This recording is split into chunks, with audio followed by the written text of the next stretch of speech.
Binawi ni Lucky South 99 Authorized Representative Cassandra Leong ang pagpayag niyang pumirma sa bank secrecy waiver para mabusisi sana ang kanyang bank accounts.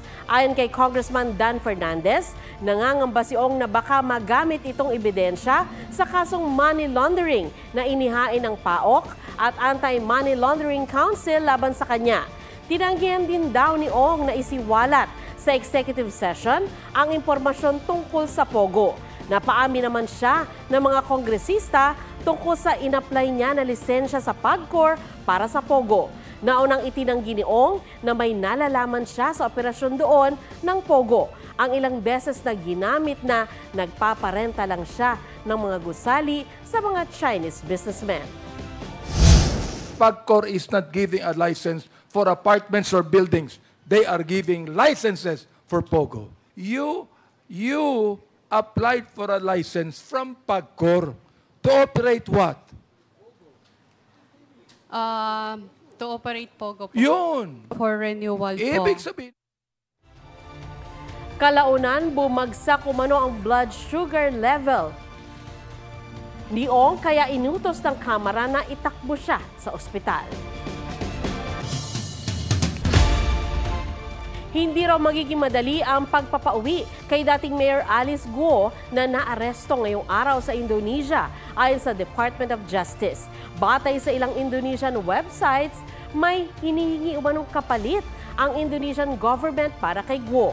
Nagbabala naman ang isang senador na makukulong si Guo sa correctional kung hindi pa rin ito magsasalita sa pagdinig. May report si Chino Gaston.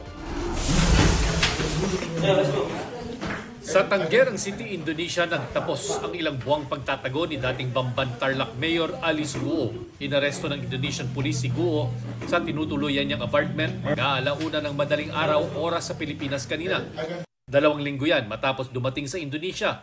Sa kuha ng CCTV noong August 20 sa isang airport, pababa ng escalator si Guo kasamang isang lalaki na kinilalang si Duanin Wu, ang Chinese boss ng Pogo na Lucky South 99 sa Porac, Pampanga. Nakuhanan din si Guo na sumasakay sa sasakyang inarkila sa pamamagitan ng ride-hailing app. Ayon sa NBI, iba ang hitsura ngayon ni Guo kumpara noong huli siyang humarap sa Senado. Talagang maiksi na ang buhok niya, nagpaputol ng buhok to conceal her identity. Pagpapadala ng team ang Department of Justice, NBI, Bureau of Immigration at PNP para sa pagpapabalik kay Guo sa Pilipinas. Pero hindi raw ito ganun kadali. There are other issues between Indonesia and the Philippines that have to be resolved para magkasundo ang lahat. Hindi dinetalye ni Remulla kung ano ang mga isyong ito. Pero lumalabas sa ilang Indonesian news websites na kapalit ni Guo ay hinihingi ng Indonesia na i-turn over sa kanila ang Australia na si Gregor Johan Haas na naaresto sa Bogo, Cebu noong Mayo. Isa si Haas sa most wanted drug suspect sa Indonesia at sinasabing miyembro ng Sinaloa Drug Cartel ng Mexico. Oras namang makabalik ng bansa, i-detain si Guo sa Senado kung saan siya may warrant of arrest. Makakasama siya sa kwarto ni Sheila Leal Guo, ang sinasabing kapatid niya. Papayagan din silang gumamit ng cellphone. Hindi naman sila nakakulong. Sinaserve na lang yung Pero tutol dito si Senator Sherwin Gatchalian. Sa pagharap ni Guo sa Senado, inaasahan ni Gatchalian at Senador Risa Hontiveros na sasabihin ng dating alkalde ang mga tumulong sa kanya para makalabas ng bansa. Hindi kami papayag, hindi siya magsasalita. Tatagal siya dito. At we will transfer her to a regular detention cell. Baka i-transfer na siya sa correctional. I am fully expecting magsasalita na siya ng kumpleto at makatotohanan. At yung mga tumulong sa kanyang makatakas, hindi namin sila tatantanan. Sabi naman ng DOJ, titingnan nila ang ilang immigration personnel na maaring sangkot sa pagpuslit ni Guo. Nagpupuslit papasok nung araw yung pastillas. Nagpupuslit din sila palabas. Kaya alam natin, meron talagang gumagawa niya sa immigration. Inamin noon ni Immigration Chief Norman Tansinco sa Senado na August 15 pa niya na lamang wala na sa bansa si Guo. Pero August 20 lang niya ito ipinagbigay alam sa DOJ. Hindi tama yung ganong klaseng asal na hindi mo papaalam sa DOJ o secretary. Yun ang nangyayari sa, sa opisina mo. Sinusubukan pa naming kunin ang pahayag ni Tansinco kaugnay sa pahayag ni Remulla. Ang PNP naman, nag-iimbestiga rin kung may mga pulis na tumulong sa pagtakas ni Guo sa bansa. Sabi naman ng Pangulo, hindi lang sisibakin ang mga tumulong kay Guo na makaalis, kundi kakasuhan din. Chino Gaston nagbabalita para sa GMA Integrated News. Nagpasalamat po ang legal team ni Alice Guo para sa ligtas na pagkaaresto sa dating alkalde sa Indonesia. Isa raw itong welcome development para sa kanila upang masagot na ni Guo ang mga aligasyon at issue laban sa kanya. Nananatili raw na inosente si Guo hanggat hindi napapatunayan sa korte ang kabaligtaran. Kaya umapila ang legal team ni Guo sa publiko na iwasan ang pagbibigay ng mga malisyoso at walang basehan ng mga akusasyon. Lahat daw ng bagay patungkol kay Guo ay sasagutin nila sa tamang forum at sa korte. Tiniyak din ng legal team ni Guo na sumusunod sila sa Code of Professional Responsibility and Accountability at iginagalang ang batas. Isang lalaking guro ang nangagat umano ng 2 estudyante sa Cebu City. Pinagubad din daw ng t-shirt ng guro ang 17 at 14 anyos para raw makita ang kanilang abs.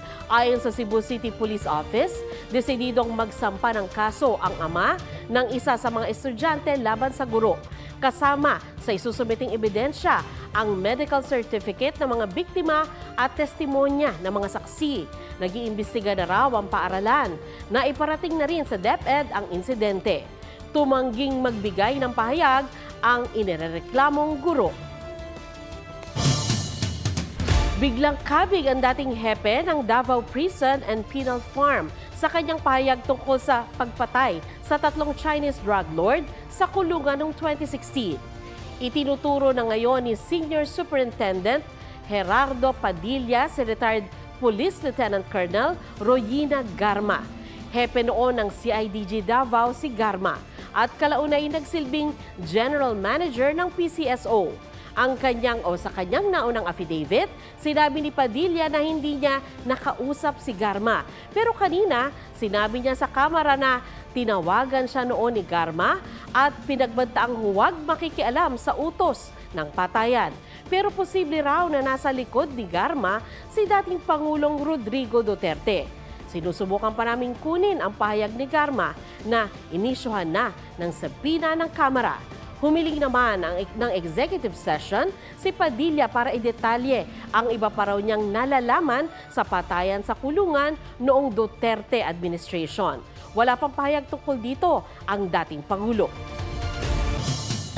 Tinawag ni Pangulong Marcos na immaterial ang mga kondisyon ni Kingdom of Jesus Christ founder Pastor Apollo Kibuloy para sa kanyang pagsuko. Ayon sa Pangulo, ang korte at hindi ang gobyerno ang magdedesisyon sa mga kaso ni Kibuloy. Ang trabaho lang daw ng gobyerno ay arestuhin siya. Kasunod naman ang aligasyong may hukay sa isang basement sa gusali ng Kingdom of Jesus Christ compound. Sinabi ng KOJC members na nagpasok ng mga bato, buhangin, semento at panibagong batch ng equipment ang PNP.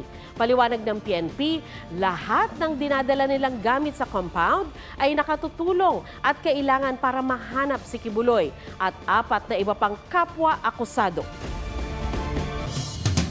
Pinuna ni Pangulong Marcos ang mga nakakalbong kabundukan na nakita niya sa kanyang aerial inspection sa mga lugar na napinsala ng Bagyong Enteng. Sa Northern at Central Luzon, bumaha at nagkaroon ng mga pagguho ng lupa. May report si Ian Cruz. Mukhang ilog ang bahang tinatawid ng mga residente sa ilang bahagi ng Hermosa, Bataan. Sa isang kalsada hanggang binti ang baha at may bahagi kung saan rumaragasa ang tubig. Hindi na makatawid ang mga sasakyan. Sa Nueva Ecija, may kasama pang fog ang ulan sa Pantabangan matapos bumagsak sa 23 degrees Celsius ang temperatura. Abot binti naman ang baha sa ilang bahagi ng Dagupan, kaya may mga sumasakay na sa balsa. May mga pagguho naman ng lupa sa Calasiao at Sual, Pangasinan. Nangamba naman sa storm surge ang mga taga-Pasukin, Ilocos Norte, lalo na yung mga nakatira malapit sa baybayin. Dahil po sa paglakas ng alon kasi masisira lahat ng mga dito. Malalakas ang alon doon at mahigit 1 linggo nang di makapalaot ang mga mangingisda. Dumadaing din ang mga magsasaka sa Badoc, Ilocos Norte dahil pinadapa ng ulan ang kanilang palayan. Kulap na masyado rito. Nag-aerial inspection ng Pangulo sa ilang lugar na napinsala ng bagyong Enteng. Everywhere napunta after the storm. Pag nakita mo yung gumuguho, tignan mo lang sa taas. Last year hindi kalbo yan, ngayon kalbo na, kaya nagkalasor. Ian Cruz nagbabalita para sa GMA Integrated News. Nagsalita po si Pangulong Marcos ukol sa pahayag ni Vice President Sara Duterte na pinupolitika siya ng mga mambabatas. Sabi ng Pangulo, walang pamumulitika sa pagbusisi ng Kongreso sa panukalang budget ng Office of the Vice President. Matatandang inalmahan ni Duterte ang pagtatanong ng mga kongresista tungkol sa paggamit ng OVP ng confidential funds. Sabi ng Pangulo, ang budget ng lahat ng ahensya ng gobyerno ay kailangan dumaan sa deliberasyon.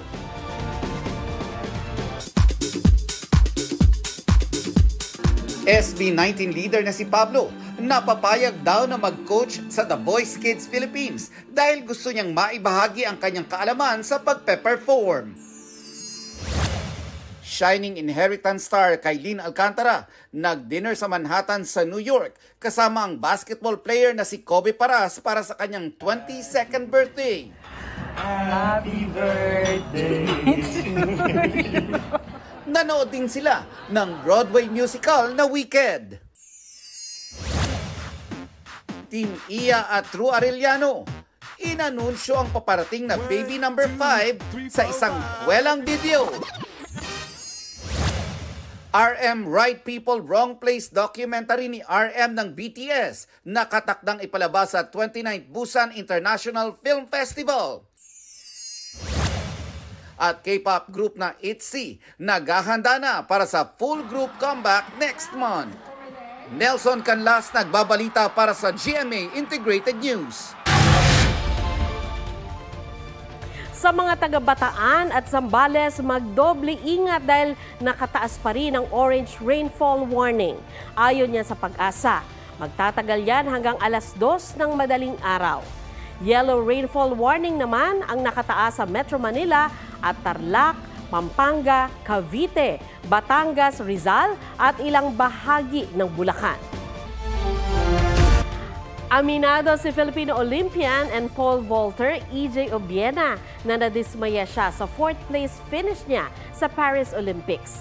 Gayunman, pinagpapasalamat daw ni EJ ang mainit na suporta ng mga Pilipino at nangakong magpapagaling sa spine injury na inihanda niya o iniinda niya simula pa noong Abril. Habang pahinga sa laban, may meet and greet si EJ sa September 15 kasama ang iba pang world-class athletes. Pupunta rin sa bansa ang German girlfriend niyang si Caroline Joyu na isa ring atleta gaya niya. Excited na raw silang libutin ang Pilipinas. At sa tanong kung may proposal bang magaganap, I think we're still young and we're figuring things out. I think we're very serious naman po. Yeah, okay. It's a very serious relationship. Yeah, she's really amazing and she makes me want to be a better person. Huwag magpahuli sa mga balitang dapat ninyong malaman. Mag-subscribe sa GMA Integrated News sa YouTube. Sa mga kapuso abroad, subaybayan nyo kami sa GMA Pinoy TV at sa www.gmanews.tv.